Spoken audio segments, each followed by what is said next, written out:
Hello students, मैं doctor Umakant व्यास आप सभी का हमारे चैनल ई स्कूल पर स्वागत करता हूं। स्टूडेंट्स, आज हम टेंस की मिक्स्ड एक्सरसाइज देखने जा रहे हैं। ये हमारा 5th वीडियो है। इससे पहले जो 4 वीडियोस थे उसमें भी टेंसेस के ऑब्जेक्टिव क्वेश्चंस वगैरह खूब किए थे हमने। So today I am here with you again with an exercise of tenses. This is a mixed exercise. So let's begin this exercise. शुरू करते हैं। फर्स्ट सेंटेंस देखिए। जैसा हमारा पैटर्न है स्टूडेंट्स कि हम हर एक टेंस वाली इस एक्सरसाइज में हर एक सेंटेंस में पहले हम सर्च करेंगे whether there is any adverb of time और नॉट। पहले हमें ये पता करना है कि क्या दिए हुए वाक्य में कोई टेंस का कोई एडवर्ब दे रखा है क्या, जिससे हम टेंस की पहचान कर पाए। तो जैसे अब ये सेंटेंस है his brother blank under the home ministry for 10 years. यहाँ पर ये देखिए जो ये फॉर 10 ईयर्स दे रखा है, तो सिंस 4 प्लस टाइम अगर कहीं पे दे रखा है, सिंस 4 प्लस टाइम दे रखा है तो वो क्या होता है, प्रेजेंट परफेक्ट कंटिन्यूस टेंस होता है। Present perfect continuous, since 4 plus time, present perfect continuous. और इसमें यूज क्या होता है, हैज, हैव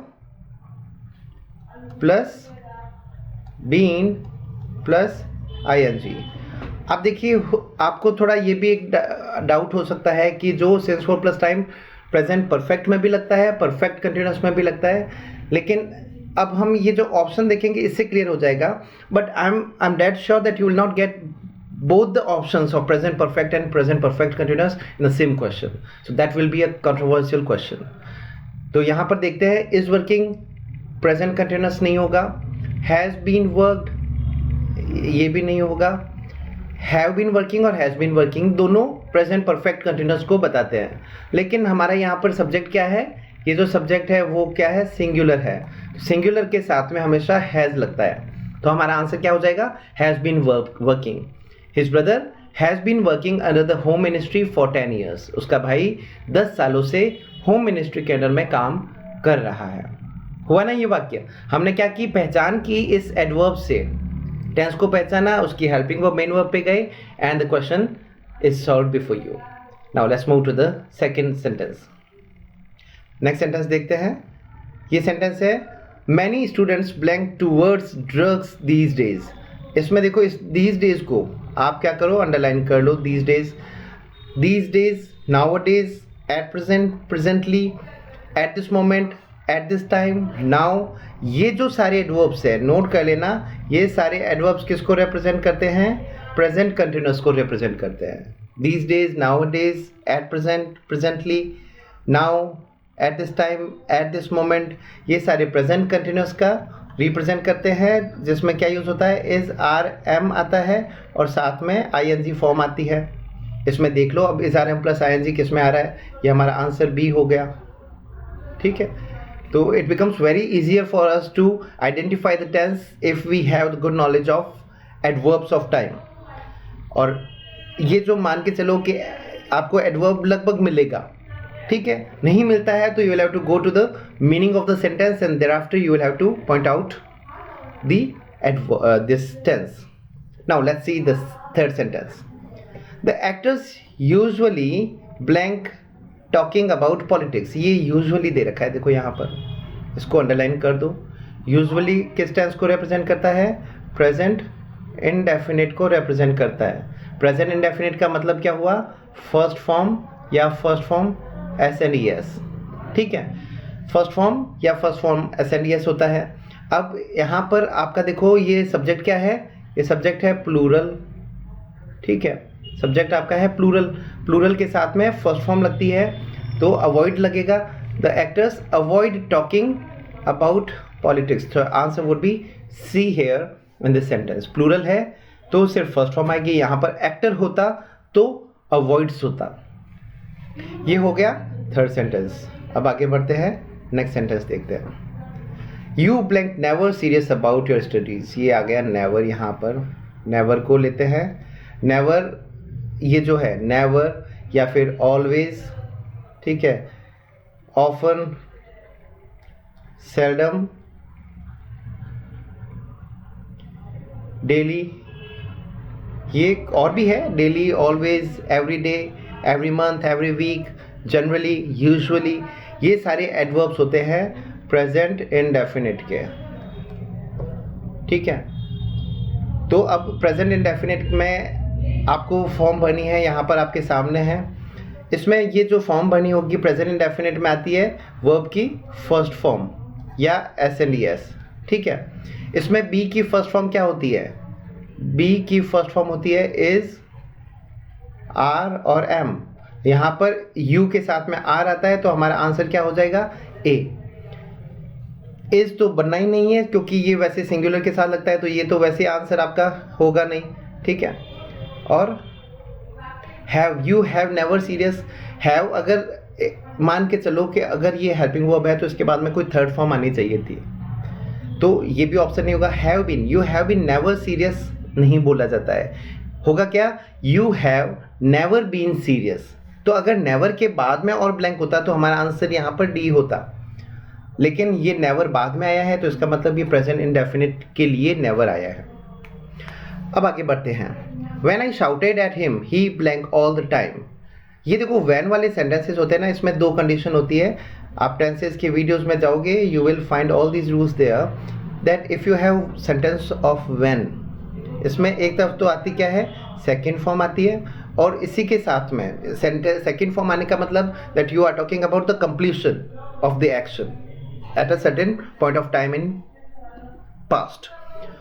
काम का हो जाना और उस समय किसी दूसरे काम का जारी रहना भी बताना है, तो वो बताने के लिए आप इसमें यूज़ करते हो was, were, ठीक है, और ing यूज़ करते हो। तो इसमें was, were प्लस ing आएगा। हाँ, was, were प्लस ing आ जाएगा। तो यहाँ पर when I shouted at him, जब मैं उस पर चिल्लाया, he was, देखो अभी ही आया है, ही के साथ में क्या आएगा? was आएगा, तो he was smiling all the time। इस तो होना ही नहीं है, पास्ट में चल रहा है tense, this is called sequence of tense. Has been smiling present perfect continuous है, ये भी नहीं आना।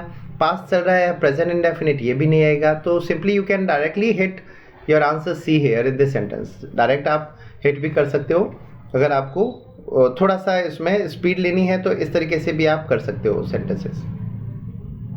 नेक्स्ट देखते हैं, he blank the form before the last date arrived.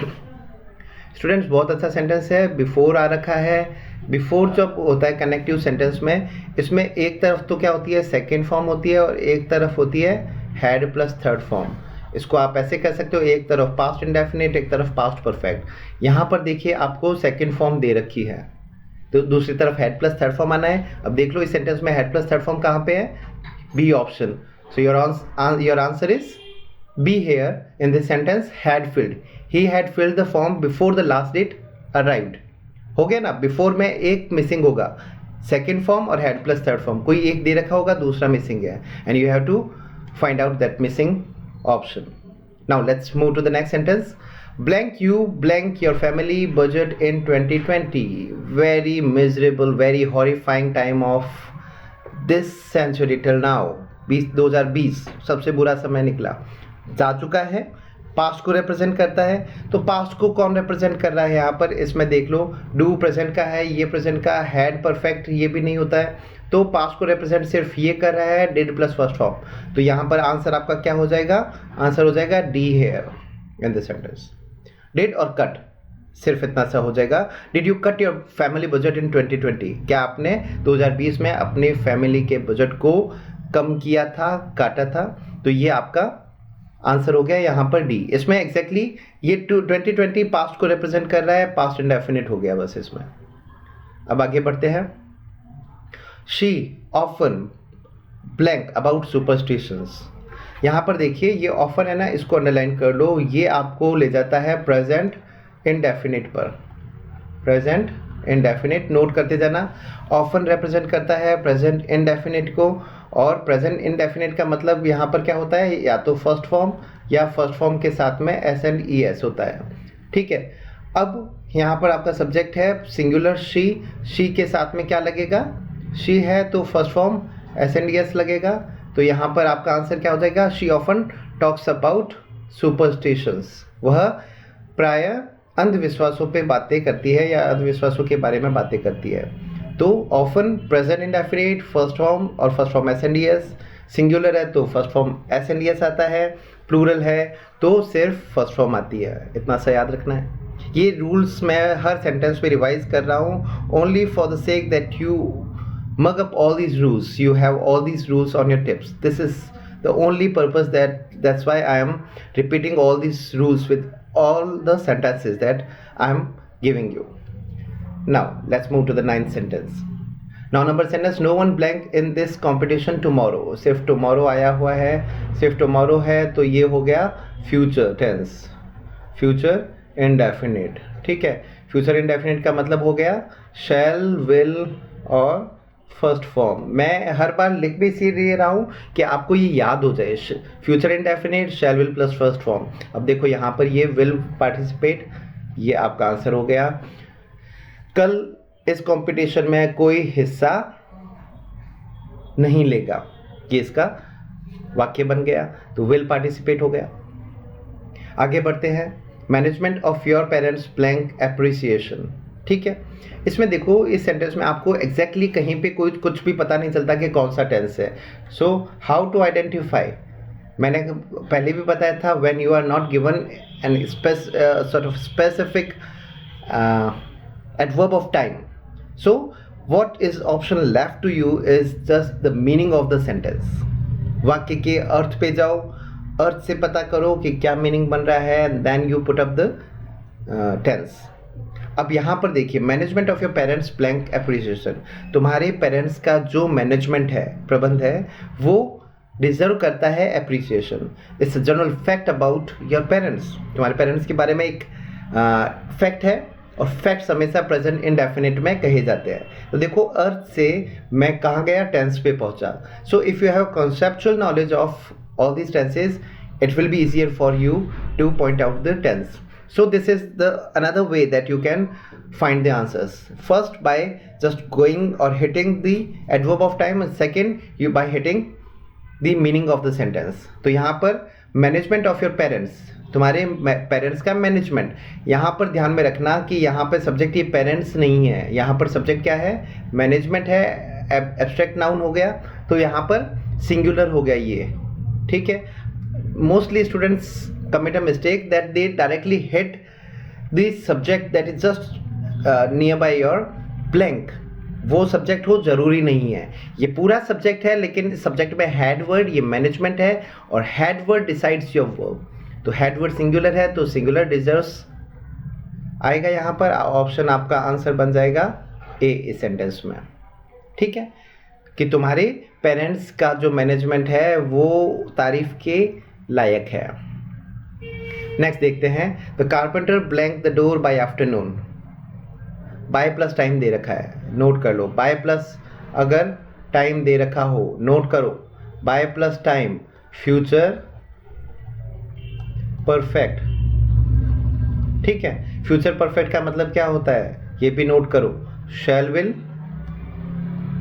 Have plus third form हुआ, by plus time future perfect, future perfect मतलब shall will plus have plus third form. तो इस आंसर में देखो विल हैव मैंडेड, ये answer, ये तो होता ही नहीं है, विल प्लस सेकंड फॉर्म कभी आनी नहीं है। विल बी मेंडिंग कंटिन्यूस हो गया, will have been mending perfect continuous हो गया, तो ये भी आंसर नहीं है। Your answer is simply C, will have mended. Next, he blank in the BSF for 12 years when I met him. अब बहुत अच्छा सेंटेंस है, देखो ये फॉर प्लस टाइम दे रखा है तो परफेक्ट कंटिन्यूस है, लेकिन कौन सा परफेक्ट कंटिन्यूस है, ये भी एक क्वेश्चन बनता है।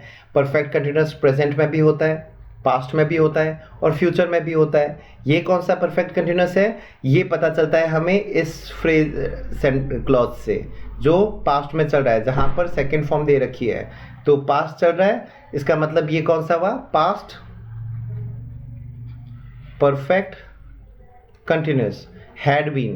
पास्ट परफेक्ट का कंटिन्यूस का मतलब हैड बीन ING आएगा यहाँ पर, तो had been ING, had been serving, B answer आपका हो गया इसमें।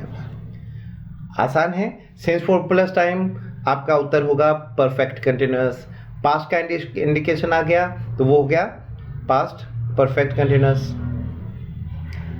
Now let's move to the next sentence 13th, the manager had check the report before the clerk, blank छोड़ रखा है। यहाँ पर देखिए ये बिफोर आ रखा है, इसको अंडरलाइन कर लो। बिफोर होता है तो एक तरफ तो क्या होता है, हैड प्लस थर्ड फॉर्म, और दूसरी तरफ होती है सेकंड फॉर्म। अब यहाँ पर देखिए ये हैड प्लस थर्ड फॉर्म तो दे रखी है, तो यहाँ पर क्या आएगी, सेकंड फॉर्म आएगी। सेकंड फॉर्म इसमें सिर्फ सी ऑप्शन में है। This is your answer C here in the sentence. Easy है। बिफोर कनेक्टिव, एक तरफ हैड प्लस थर्ड फॉर्म, एक तरफ सेकंड फॉर्म, तो हैड प्लस थर्ड फॉर्म दे रखी है तो सेकंड फॉर्म हमारा आंसर आस्क्ड हो गया। Next, blank your friend seldom blank you to the cinema, interrogative sentence है। सेल्डम आ रखा है, सेल्डम का मतलब हुआ प्रेजेंट इंडेफिनिट हुआ। प्रेजेंट इंडेफिनिट का मतलब first form S and E S interrogative हो तो do does plus first form आएगा। इंटेरोगेटिव होता है तो हमें हेल्पिंग वर्ब तो चाहिए, हेल्पिंग वर्ब आएगी डू या डज। अब योर फ्रेंड क्या है, सिंगुलर है, ठीक है, सिंगुलर है तो डज आएगा सिंगुलर के साथ में, डज प्लस फर्स्ट फॉर्म आएगा। डज आ गया, देखो डज के साथ में टेक्स कभी नहीं होता, तो हमारा आंसर क्या होगा, सी इज यहाँ पर डज प्लस वर्ब की first form. Does your friend seldom take you to the cinema, क्या तुम्हारा दोस्त कभी तुम्हें सिनेमा नहीं ले जाता है, रेयरली ले जाता है। So your answer is C here. Now let's move to the last sentence. ये सेंटेंस है the rise in such crime cases blank them so far, इसको अंडरलाइन कर लो। सो फार कौन सा टेंस हुआ, प्रेजेंट परफेक्ट। प्रेजेंट परफेक्ट का मतलब क्या हुआ, नोट करो, has have plus third form हुई, has have plus third form. अब हैज और हैव में से क्या आना है, डिपेंड करेगा सब्जेक्ट पे। The rise in such crime cases, यहाँ पर आपका सब्जेक्ट राइज होगा, ध्यान में रखना। क्राइम केसेस, ऐसे क्राइम केसेस में बढ़ोतरी ने उन्हें अभी तक अलार्म नहीं किया है, ठीक है। तो यहाँ पर ये राइज है, ये हमेशा सिंगुलर होगा, इसका मतलब यहाँ पर आंसर क्या हो जाएगा आपका, हैज़ नॉट अलार्म्ड। हैव तो प्लूरल हो गया, पास्ट टेंस ए हो गया, ये प्रेजेंट टेंस हो गया, तो हमारा सो फार परफेक्ट टेंस में has have plus third form. Negative है तो has not plus third form, have not plus third form. यहाँ पर सब्जेक्ट हमारा सिंगुलर है, इस केसेस को सब्जेक्ट मत मान लेना, ठीक है। केसेस को मानोगे तो आप हैव करोगे and your answer will be incorrect. Your subject is singular, rise abstract noun, so if your subject is singular your verb will be singular, तो हैज़ नॉट अलार्म्ड आपका आंसर हो जाएगा। So this is your today's exercise. मुझे पूरी उम्मीद है कि हर एक एग्जाम्पल को मैंने विद रूल समझाया है, आपको समझ में आया होगा। Still if you face any difficulty, I request you do contact me, send me your comments, you talk to me also. I will explain all the rules with examples, so it will be easier for you to be expertise in this subject if you will keep on practicing these sentences. So for today this exercise is sufficient. We'll again meet with some new exercise, new set of exercise, and till then I wish you good luck. But before that, don't forget to subscribe my channel. Do subscribe my channel, share it with your friends if you feel that these examples, these exercises are very helpful for you and your friends. If they need it, do subscribe all these videos with your friends. And although we are getting good responses, but still I feel that all the students must be benefited with these videos. So for this sake, just keep sharing these videos with your friends. Till then, goodbye, good luck.